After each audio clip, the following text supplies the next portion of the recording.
God always does things for a purpose. He either shows you openly or he chooses to keep them to himself.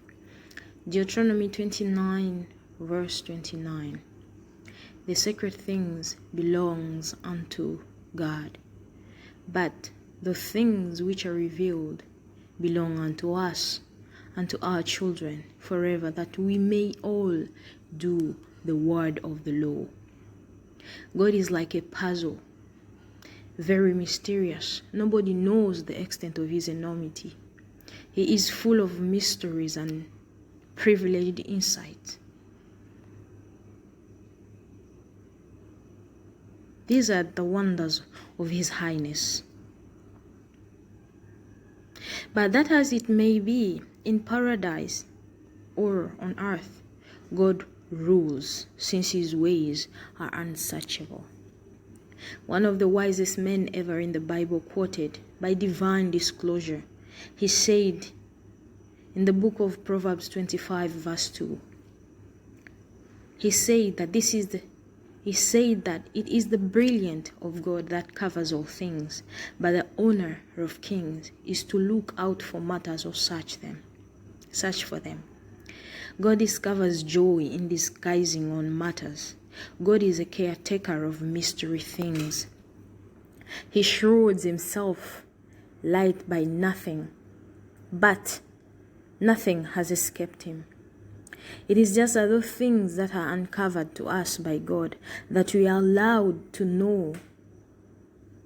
It is the measure of God's mystery that are accessible to us that decide the amount of him we would know. And the measure of God we know decides the amount of his capacity will occupy or will be occupied in us. Daniel 32 says that those who know their God shall be strong, and they shall exploit. So spiritual strength, or the quality of the strength of your spirit, is a subordinate of the amount of God that you will understand or comprehend, or the spiritual strength is equal to how much you understand God. There are things that God grants us to know, and there are others that he purposely decides to hide from us. Now and then God permits us to understand why a few occasions in our lives are going on and some different occasions. He decides to be silent. He decides to be silent. He disguises a few matters from us for reasons, and sometimes you see, if we encounter problems, we do not comprehend what we would do. But what God expects for us to do is to confide in him in those periods, in that period of our lives. God uncovers things for his own brilliance and his will.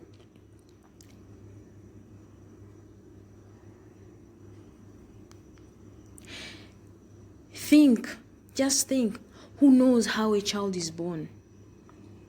From the process of procreation to growth inside the mother's womb, to the day of birth, to delivery, nobody knows, but only God knows. And he uncovers these secrets at his will, so that the more we associate with God, the more he reveals mystery things to us. Her closeness with him is the things that decide the amount of disclosure he would have. The amount of disclosure we would have. Which means the relationship between us and God determines how much he will reveal to us. Despite the fact that God needs us to know him yet, there are a few things God has decided from the beginning of time to not reveal to us, to keep them from us. It is a puzzle that even Jesus Christ himself doesn't have the slightest idea about the hour of his return. Jesus said of this uncertainty of his return in Matthew 24, verse 36. He said, "But of the day and the hour, no man, not the angel, but my Father only knows." And when you look at Thessalonians chapter 1, verse 2, it shows where he will come and who he will be accompanied by. When the Lord Jesus will be revealed from heaven with his mighty angels in flaming fire. See how lovely that day will be when he will be uncovered. And then see in Revelation, John saw him in a vision and fell over on his feet. But remember, John had a close personal relationship with God while he was on earth. But when he saw him in his celebrated body, he trembled to the ground. So God hid this day from us. Not even the scientists know. It is uncertain. They're uncertain. They always live on probability. This will happen, this will not happen, and nothing has happened yet.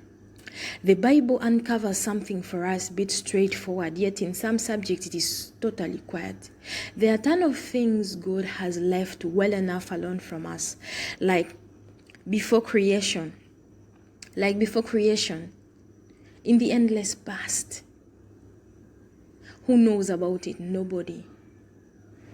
But these are everything that God has as a guarantee. Who knows what God resembles? Or who he resembles. Isaiah 66, it says, God, heaven is God's seat, and the earth is his footstool. Even heaven doesn't contain him. At this extent, as you can ask yourself, what extent God restricts himself in mortal man, to the extent as the direction from either the north to the east, or north to the south, or east to west. God's ways are far more different from ours. Really, mystery things have a place with God and only him. Look at the life of Job. At the point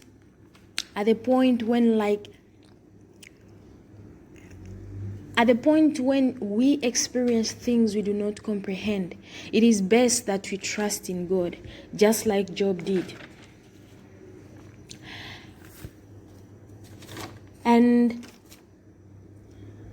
when you look at the chapter 1, you can see that nobody has experienced calamity like Job did in the Bible.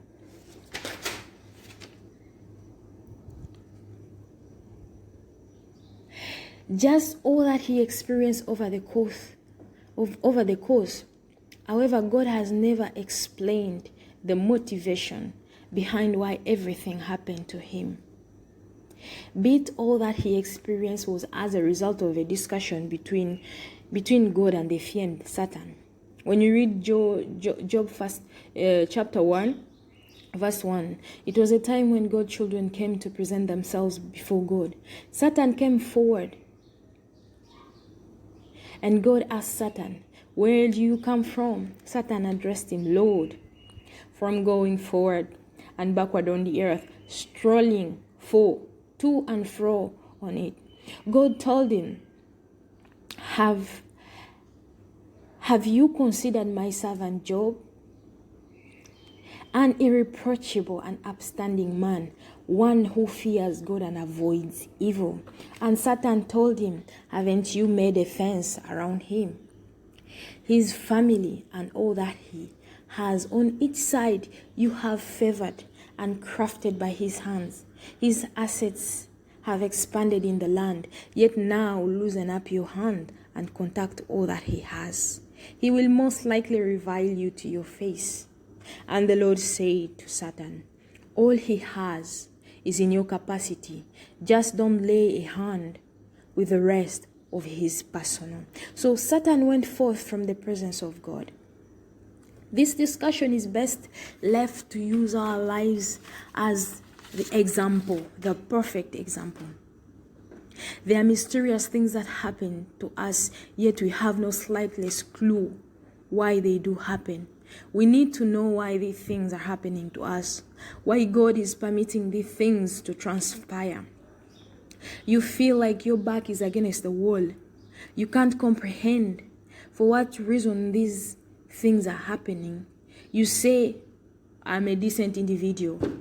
I make an honest living.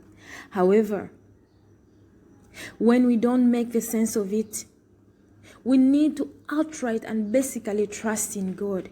Yet no, we prefer not to do that because we haven't comprehended what is happening yet. Now and then we experience tough situations. We can't help thinking about how disarray everything gets.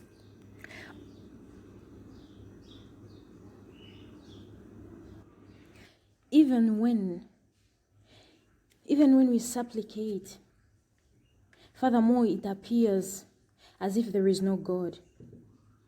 But we have to understand that God remains God. The account of Job, it has an incredible inquiry to instruct us as believers. He was dedicated to God, yet things went strange. At a point in his life, despite the fact that his companions blamed him for wrongdoing. But he knew better. He knew better. He realized regardless of whether he doesn't understand the reasons of his situation, God comprehended. Relatively few of us resemble Job. If God had tempted us, a few of us resemble him, but a large portion of us and a significant number of us deny the confidence to trust in God. The test indicated that he believed God. Still, when he said, I realize my deliverer liveth, he will remain forever, though my skin is covered in worms. This body is just a mere tissue. After it is decimated, yet will I see God. And a big number of us have abandoned God, imagining he has no idea about what we are facing or experiencing. This is false because he knows nothing escapes God, because nothing escapes God. He has the deepest understanding of our lives with a privileged insight. Nothing escapes him. In any chance, God, by all the account, he is quiet over your issue. It is towards a magnificent end. Despite the fact that God never discloses to work why Job was experiencing what he experienced, he still has the deepest arrangement for him. A wonderful arrangement, because at the end, Job was honored. So God favors finish rather than the start. For Job, God had double blessing, including property, wives, children, and riches. So regardless of how God reveals his arrangement, we should still simply continue finding him, searching him, and seeking him.